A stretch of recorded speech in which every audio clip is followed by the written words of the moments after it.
90s का hero larger than life होता था, इसीलिए जब हॉल में एंट्री मारता तो सीटियां बजवा देता, अपने स्वैग के साथ गुंडों की धुलाई करता, गाने गाता, डांस करता, जिसे जनता हॉल से बाहर निकलकर दोहराती। आज के समय में 90s वाले हीरो की ज्यादातर हरकतें बचकानी सी लगती हैं, और वो फिल्में भी। अगर उन फिल्मों को याद करने भी बैठो तो दिमाग में पहली इमेज हीरो की नहीं आती है उस खास किरदार की जिसका रोल हीरो की तुलना में कुछ भी नहीं होता था, जिन्हें अक्सर सपोर्टिंग कैरेक्टर्स कहा जाता था। उनको निभाने वाले कलाकार अब भी याद आते हैं, शायद नॉस्टैल्जिया की वजह से या उनके काम की वजह से। नमस्ते, मैं हूं सोनाली, आप देखना शुरू कर चुके हैं मैटनी शो। आज के सेगमेंट का नाम कहां गए ये लोग। आज के एपिसोड में हम बात करेंगे ऐसी एक यादगार सपोर्टिंग कैरेक्टर निभाने वाले एक्टर की। 1998 में बॉबी देओल की फिल्म आई थी सोल्जर, जो बॉबी देओल, प्रीति जिंटा और नैयों के अलावा एक और फैक्टर के लिए याद की जाती है, उसके विलन जोजो के लिए, जो मेन विलन नहीं था, फिल्म में सिर्फ कॉमिक रिलीफ के लिए था। वो जोजो जिसके दांत बॉबी ने जला दिए थे, वो जोजो जो टेबल पर रोलर स्केटिंग करते हुए पेप्सी के कैन गिरा देता था। मतलब इतनी बुरी तरह तो रोनाल्डो ने कोका कोला की बॉटल्स को टेबल से नहीं हटाया था। खैर, आज बात करेंगे जोजो का रोल प्ले करने वाले जीतू वर्मा की। जानेंगे कि कैसे रोलर स्केट्स की वजह से वो जोजो बने और क्यों वो पहली बार सलमान खान के साथ स्क्रीन शेयर करने का क्रेडिट अपने घोड़ों को देते हैं। बताएंगे आपको कि आजकल जीतू कहाँ है। शुरू करने से पहले बता दें कि आपके लिए ये एपिसोड लिखा है हमारे साथी यमन ने।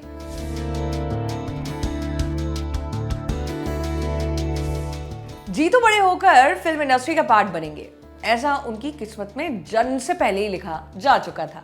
इस बात की सबसे बड़ी वजह है उनके पिता बद्री प्रसाद वर्मा, जो राजस्थान के दौसा जिले के खवारावजी गांव के रहने वाले थे। 50 के दशक की बात होगी। गांव में रोजगार के ज्यादा संसाधन न होने की वजह से उनके पिता जयपुर आ गए, लेकिन वहां भी बात नहीं बनी।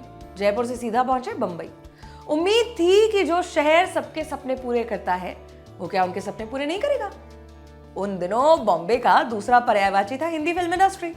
जीतू के पिता भी फिल्म इंडस्ट्री में काम करने लगे बतौर एक स्टंटमैन। बद्री प्रसाद वर्मा ने 60 और 70 के दशक की हिंदी फिल्मों में एक्शन डिपार्टमेंट्स में काम किया। इसका नतीजा ये हुआ कि उनके सबसे बड़े बेटे भीकू वर्मा ने भी अपने फिल्मी करियर की शुरुआत एक स्टंट कोऑर्डिनेटर के तौर पर की, जिन्होंने आगे चलकर करण अर्जुन, बॉर्डर और रेफ्यूजी जैसी फिल्मों के लिए एक्शन सीक्वेंसेस डायरेक्ट किए। सिर्फ भीकू ही नहीं, बल्कि उनके छोटे भाई पप्पू वर्मा भी फिल्मों के एक्शन डायरेक्टर रह चुके हैं। उन्होंने कुली और मर्द पर भी काम किया। जीतू के तीसरे भाई टीनू वर्मा के काम से आप वाकिफ हैं, ऑफ स्क्रीन भी और ऑन स्क्रीन भी। उन्होंने घातक, अंदाज अपना अपना, डर, जिद्दी और कहो ना प्यारे जैसी अनेकों फिल्मों पर स्टंट और एक्शन कोऑर्डिनेटर की हैसियत से काम किया। एक्शन डायरेक्ट करने के अलावा उन्होंने फिल्मों में एक्टिंग भी की।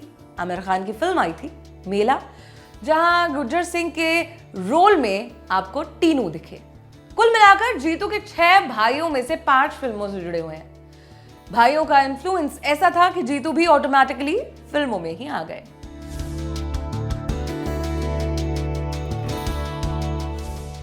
अगर आप गूगल करेंगे या यूट्यूब पर जीतू वर्मा से संबंधित वीडियोस देखेंगे तो एक बात कॉमन दिखेगी कि जीतू ने अपनी पहली स्क्रीन अपीयरेंस सलमान खान की फिल्म औजार में दी थी। लेकिन ऐसा नहीं था। बॉम्बे में पले बड़े जीतू ने अपने एक्शन डायरेक्टर भाइयों से थोड़ी अलग राह चुनी। उन्होंने डांस सीखा और कोरियोग्राफर बन गए। 1992 में जीतू के भाई पप्पू वर्मा अपने होम प्रोडक्शन के तले एक फिल्म बना रहे थे, जो मणिरत्नम की फिल्म अग्नि नथ चित्रम का हिंदी रीमेक थी। फिल्म का नाम था वंश। जीतू फिल्म का कोरियोग्राफी डिपार्टमेंट संभाल रहे थे। फिल्म का एक गाना शूट हो रहा था, आके तेरी बाहों में। गाने का अधिकतर हिस्सा एक्टर सिद्धार्थ और प्रियंका पर फिल्माया गया। सिर्फ चंद सेकंड्स के लिए एक बांसुरी बजाता आदमी दिखाई देता है, अपने सिर पर गमछा बांधे। वो बांसुरी बजाने वाले जीतू थे। हुआ यूं कि गाने की शूटिंग के दौरान पप्पू को एक बांसुरी बजाते चरवाहे की जरूरत थी। आसपास कोई नजर नहीं आ रहा था। तभी उनके दिमाग में जीतू को देखकर एक आइडिया आया। उन दिनों जीतू अपने साथ हमेशा गमछा रखते थे। भाई ने वही गमछा उनके माथे पर लपेट दिया और खड़ा कर दिया कैमरा के सामने। ये तो था लक बाय चांस वाला सीन। अब किस्सा सलमान वाली फिल्म में काम करने का।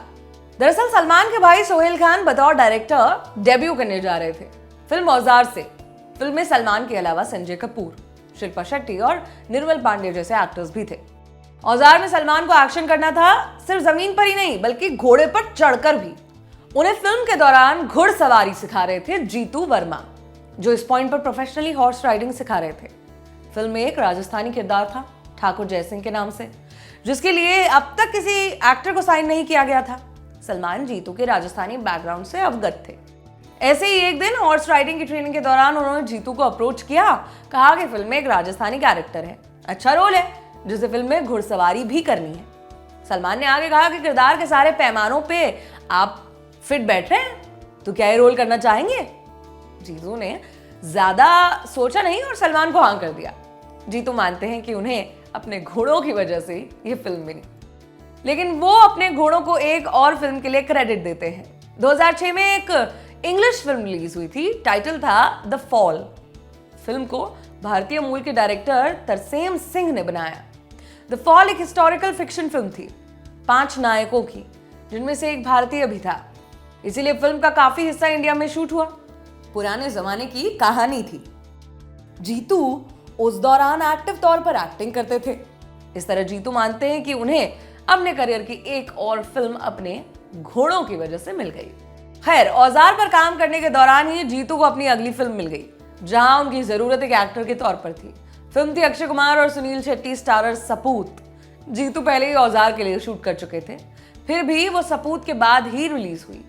औजार और सपूत के बाद जीतू ने एक्टिंग को एक सीरियस शॉट देने के बारे में सोचा, लेकिन वो बिना तैयारी के नहीं उतरना चाहते थे। उन्होंने किशोर नमित कपूर का एक्टिंग स्कूल ज्वाइन किया और वहां अपना कोर्स पूरा भी किया।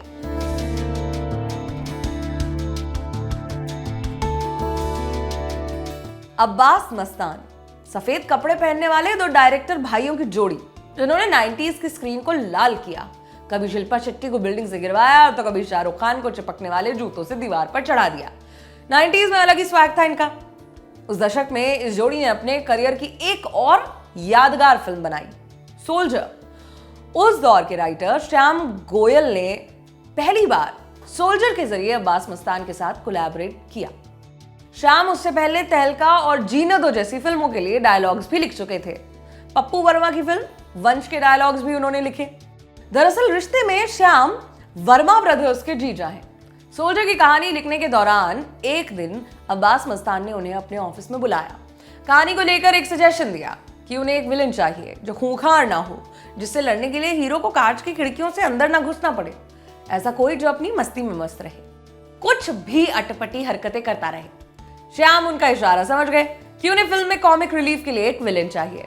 जब ये सब घट रहा था, उसी दौरान जीतू भी अमेरिका से लौटे थे और सिर्फ अकेले नहीं लौटे थे, अपने साथ ले आए थे रोलर स्केटिंग का नया शौक।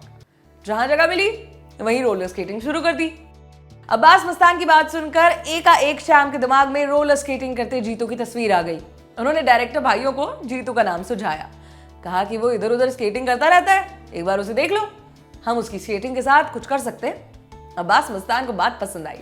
सिर्फ बात ही नहीं बल्कि जीतू और उनकी स्केटिंग भी पसंद आई। फिल्म में उनके नाम पर जोजो का किरदार लिखा गया। अतरंगी सा दिखने वाला जोजो फिल्म का यादगार पॉइंट बन गया। अब्बास मस्तान भी जोजो के किरदार से इंप्रेस हुए, इतना कि उन्होंने सोल्जर के बाद जीतू के साथ 3 और फिल्मों पर काम किया। तीनों में उनके किरदार का नाम जोजो ही था। ये फिल्में थी Humraaz, Tarzan the wonder car और कपिल शर्मा की डेब्यू फिल्म किस किस को प्यार करूं।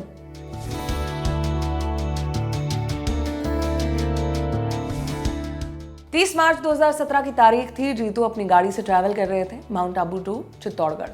दिन का समय था। जीतू जिस रास्ते से ट्रैवल कर रहे थे वहां बीच में जंगल पड़ता था, जहां आमतौर पर गतिविधि कम ही होती है। जीतू अपने ड्राइवर के बगल वाली सीट पर बैठे थे। अचानक उनकी गाड़ियों पर पत्थर फेंके जाने लगे।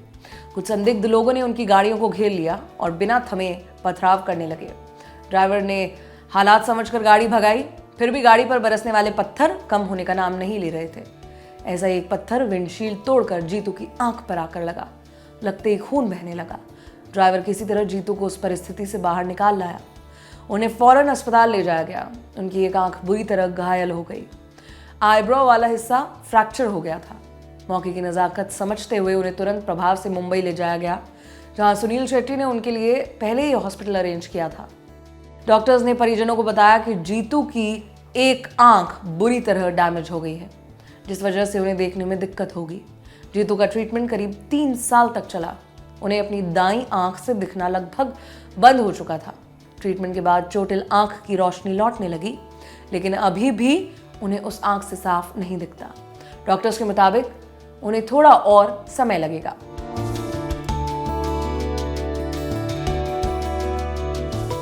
जीतू फिल्मों के लिए अपने घोड़े प्रोवाइड करवाते थे। मणिकर्णिका और रंगून जैसी फिल्मों में भी उनके घोड़े इस्तेमाल किए गए। इसके साथ ही वो एक्टर्स को एक्शन और हॉर्स राइडिंग भी सिखाते। चूंकि वो ज्यादातर एक्शन ही करते थे, इसलिए डॉक्टर्स ने हमले के बाद उन्हें एक्शन सीन से दूर रहने की हिदायत दी। अब उनकी आंख बेहतर होने लगी है, इसलिए वो एक्टिंग असाइनमेंट्स पर फिर से फोकस कर रहे हैं। लंबे समय के बाद उन्होंने मिर्जापुर सीजन 2 में काम किया। इसके अलावा उन्होंने सुनील शेट्टी और गोविंदा के साथ अफरा तफरी नाम की फिल्म में भी काम किया, जिसे जल्द ही रिलीज किया जा सकता है। अपने फ्यूचर प्लान्स पूछे जाने पर जीतू ने एक इंटरव्यू में जवाब दिया कि वो डायरेक्ट और प्रोड्यूस करना चाहेंगे। बेताब, अर्जुन और अंजाम बना चुके राहुल रवेल को जीतू ने असिस्ट भी किया हुआ है। जीतू आगे क्या करते हैं, ये जानने के लिए हम सभी उत्सुक हैं। बाकी आज के एपिसोड में आपके लिए इतना ही। अपने सुझाव और शिकायतें हमें कमेंट करके जरूर बताइए। मुलाकात होगी मैटनी शो के अगले एपिसोड में। तब तक के लिए शुक्रिया। देखते रहें दी ललन टॉप।